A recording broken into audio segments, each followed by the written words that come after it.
नमस्कार. छायाज रेसिपीजमध्ये आज आपण गव्हाच्या पिठापासून खूपच हेल्दी असा नाश्ता बनवणार आहोत. यामध्ये आपण इनो, सोडा, दही असं काहीही वापरणार नाही आहोत. तर यासाठी इथे मी 1 वाटी गव्हाचं पीठ घेतलं आहे. घरी जे आपण चपाती बनवण्यासाठी पीठ वापरतो तेच पीठ आहे. कोणतीही घरातली 1 वाटी सेट करा आणि तिने तुम्ही इथे 1 वाटी पीठ मोजून घ्या. त्याच वाटीने आता इथे मी अर्धी वाटी रवा घेतला आहे. जाड किंवा बारीक कोणताही रवा तुम्ही इथे घेऊ शकता. आपण घरी जो उपम्यासाठी जाड रवा वापरतो तो घेतला आहे. आता सारख्याच वाटीने यामध्ये सुरुवातीला 1 वाटी पाणी घालायचं आहे. मिक्स करून घेऊया. हे सगळं छान एकजीव करून घ्यायचं. हे पहा अजूनही खूप घट्ट आहे, तर यामध्ये ते मी आणखी 1 वाटी पाणी घालते. सगळं छान मिक्स करून घ्यायचं आहे. याच्यातल्या गुठळ्या काढून घ्यायच्या आहेत. या विस्करने याच्यातल्या गुठळ्या पटकन निघतील. जर विस्कर नसेल तर तुम्ही चमच्याने हे मिक्स करा आणि थोडं थोडं पाणी घालत मिक्स करा, म्हणजे पटकन गुठळ्या निघतील.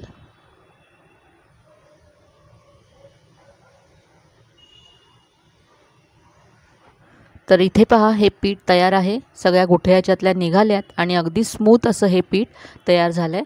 तर इतपत घट्ट असं आपल्याला हे पीठ हवं आहे, पाहू शकता.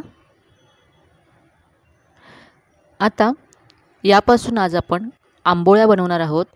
तर आंबोळ्या बनवण्यासाठी आपल्याला रात्रभर हे पीठ फर्मेंट करावं लागेल.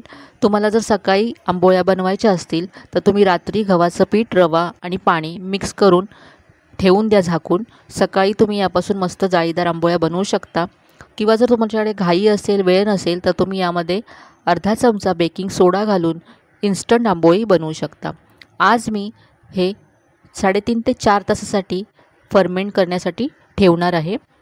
तर हे पटकन फर्मेंट व्हावं यासाठी हे भांडं मी आता गरम पाण्यामध्ये ठेवते. तर एक दुसरं भांडं घेतलं आहे. यामध्ये गरम पाणी घालायचं आहे आणि आता यामध्ये पिठाचं भांडं ठेवायचं आहे. आता यावरती झाकण ठेवून 4 तास हे असंच बाजूला ठेवून देऊया. म्हणजे आपल्या आंबोळ्या होतील इतपत हे फर्मेंट होईल. पूर्णपणे फर्मेंट होण्यासाठी तुम्हाला कमीत कमी 8 तास हे ठेवावं लागेल किंवा रात्रभर ठेवावं लागेल. आता या आंबोळ्यांबरोबर खाण्यासाठी मस्त अशी कांदा टोमॅटोची साऊथ इंडियन स्टाईल चटणी बनवूया. तर चटणी बनवण्यासाठी इथे गॅसवरती मी कढई गरम करत ठेवली आहे. यामध्ये 1 चमचा तेल घातलं आहे. यामध्ये आता 1 चमचा उडदाची डाळ घालायची आहे. यानंतर 1 चमचा चण्याची डाळ घातली आहे. ह्या डाळी आता तेलावरती परतून घ्यायच्यात. डाळी जास्त आपल्याला डार्क करायच्या नाही आहेत, किंचित त्याचा रंग बदलेपर्यंत परतायच्या आहेत. डाळींचा छान सुगंध सुटायला लागला की यामध्ये पुढचं साहित्य घालायचं आहे. गॅसची फ्लेम अगदी मंद ठेवायची आहे डाळी भाजताना. या डाळी मी आधी कापडाने स्वच्छ पुसून घेतल्यात. डाळी इथे छान परतून झाल्यात. आता यामध्ये 1 चमचा धने घालायचे आहेत. यानंतर अर्धा चमचा जिरं घालायचं यामध्ये. हे सुद्धा परतून घेऊया.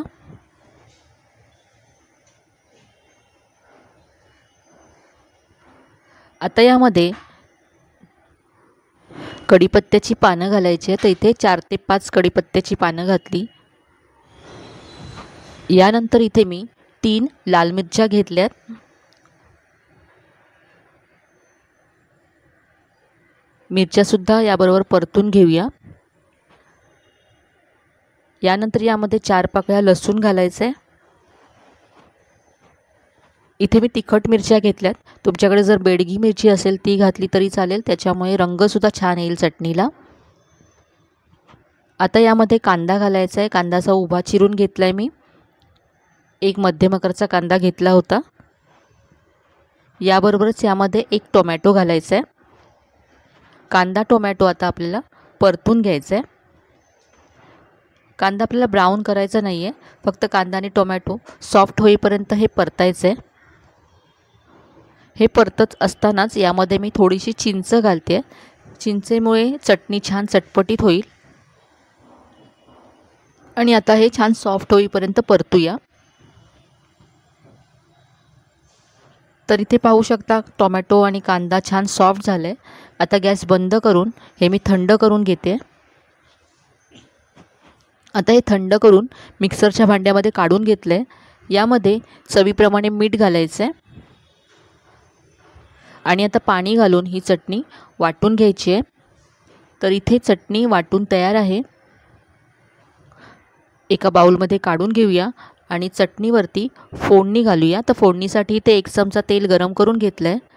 यामध्ये पाव चमचा मोहरी घालायची आहे, 3 ते 4 कढीपत्त्याची पानं घालायची आहे आणि ही मस्त अशी फोडणी या चटणीवरती घालायची आहे. तर ही आपली साऊथ इंडियन स्टाईलची कांदा टोमॅटोची चटणी तयार आहे. आपल्या आंबोळीबरोबर ही चटणी खूपच मस्त लागते. तुम्ही नक्की करून पहा. आता आपण आंबोळी बनवूया. तर हे पीठ आता फर्मेंट झालं असेल, 3.5 ते 4 तास झालेत. तर हे आपण एकदा मिक्स करून घेऊया.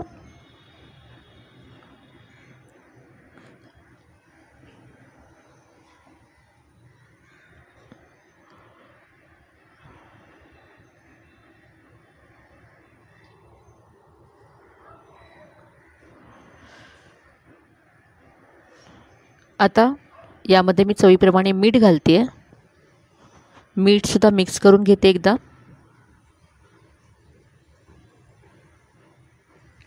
आता हे आंबोळी बनवण्यासाठी तयार आहे. तर इथे मी आता गॅसवरती तवा गरम करत ठेवला आहे. यावरती अर्धा चमचा तेल घालायचं आहे. तेल पसरवून घेऊया.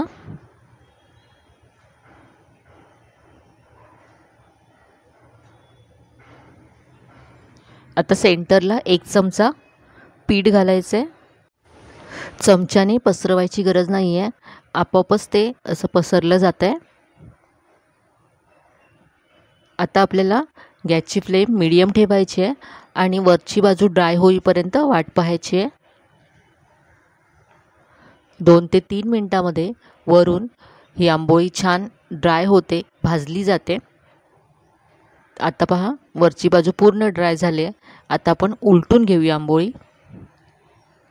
तर पहा, खालच्या बाजूने सुद्धा मस्त जाळी आली आहे, रंगसुद्धा खूप छान आला आहे. दुसऱ्या बाजूने सुद्धा आपण आता ही आंबोळी भाजून घेऊया.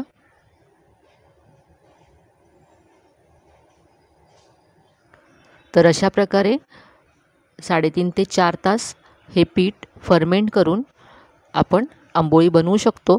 जर तुम्हाला संध्याकाळच्या वेळेस नाश्त्यासाठी बनवायची असेल तर दुपारी तुम्ही पीठ हे मिक्स करून ठेवू शकता आणि संध्याकाळी बनवू शकता, किंवा जर सकाळी बनवायचं असेल तर रात्री पीठ एकत्र करून ठेवू शकता आणि सकाळी बनवू शकता. इनो, सोडा किंवा दही असं काहीही आपण वापरलं नाही आहे. अगदी पौष्टिक आणि हेल्दी असा नाश्ता आहे. तर इथे पहा, आपल्या चटणीबरोबर मी ह्या आंबोळ्या सर्व केल्यात. चवीला अप्रतिम लागतात. या चटणीबरोबर याचं कॉम्बिनेशन खूप छान लागतं. नक्की करून पहा. कमी साहित्यामध्ये होणारा अगदी मस्त असा हेल्दी नाश्ता आहे. अगदी मऊ लुसलुशीत अशा ह्या आंबोळ्या तयार होतात. तर आजची ही रेसिपी तुम्हाला नक्कीच आवडली असेल. रेसिपी कशी वाटली कमेंटमध्ये कळवायला विसरू नका. रेसिपी आवडली असेल तर व्हिडिओला जास्तीत जास्त लाईक करा, शेअर करा. चॅनलवर नवीन असाल तर चॅनलला सबस्क्राईब करायला विसरू नका. चला तर मग पुन्हा भेटूया अशाच छान छान आणि नवीन नवीन रेसिपीसह. तोपर्यंत धन्यवाद.